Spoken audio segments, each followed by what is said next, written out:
नमस्कार, मैं हूँ सूरज से कहानियों का पैगाम लाता हूँ। हर दिन नई रोशनी से दिलों को जगाता हूँ। चंद लफ्जों में सीख बड़ी दे जाऊंगा, आपके सफर को आसान बनाऊंगा। एक गांव में एक आदमी और उसका बेटा अपने गधे के साथ यात्रा पर निकले।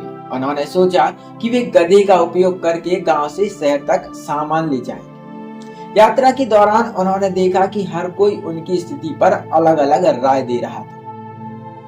जैसे ही वे गांव के पास पहुंचे, कुछ लोग उन्हें देखकर बोले, यह कैसा मूर्ख आदमी है, उसके पास गधा है फिर भी वह उसका बेटा पैदल चल रहे। यह सुनकर आदमी ने बेटे को गधे पर बैठा दिया और खुद पैदल चलने लगा। थोड़ी दूर चलने के बाद कुछ और लोग मिले। उन्होंने कहा, देखो इस लड़के को, कितना स्वार्थी है, खुद आराम से गधे पर बैठा है और उसका बाप पैदल चल रहा है। यह सुनकर आदमी ने लड़के को उतारा और खुद गधे पर बैठ गया। आगे चलकर एक और समूह ने उन्हें देखा और कहा, कैसा निर्दयी बाप है, खुद गधे पर बैठा है और मासूम बच्चा पैदल चल रहा है। यह सुनकर आदमी ने बेटे को भी गधे पर बैठा दिया और दोनों गधे पर सवार हो गए। कुछ दूरी के बाद दूसरे लोग उन्हें देखकर बोले, बेचारा गधा, कितने निर्दयी लोग हैं, दोनों इस पर बैठ गए और इसे थका रहे हैं। अब आदमी और लड़का दोनों गधे से उतर गए और गधे को अपने कंधों पर उठा लिया।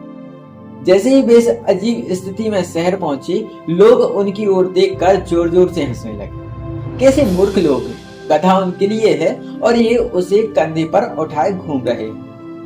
इस पूरी यात्रा में आदमी और उसका बेटा हर किसी की राय को मानने की कोशिश करते रहे। परिणाम स्वरूप वे अपनी समझदारी और उद्देश्य को भूल गए और खुद भी हास्यास्पद बन गए। इस कहानी से हमें सीख मिलती है कि हर किसी की राय पर ध्यान देना न केवल अनावश्यक होता है, बल्कि यह आपके निर्णयों को भी कमजोर करता है। इसलिए अपनी समझ और लक्ष्य पर भरोसा करें और सिर्फ उन्हीं लोगों की सलाह लें जो वास्तव में मददगार और अनुभवी। धन्यवाद।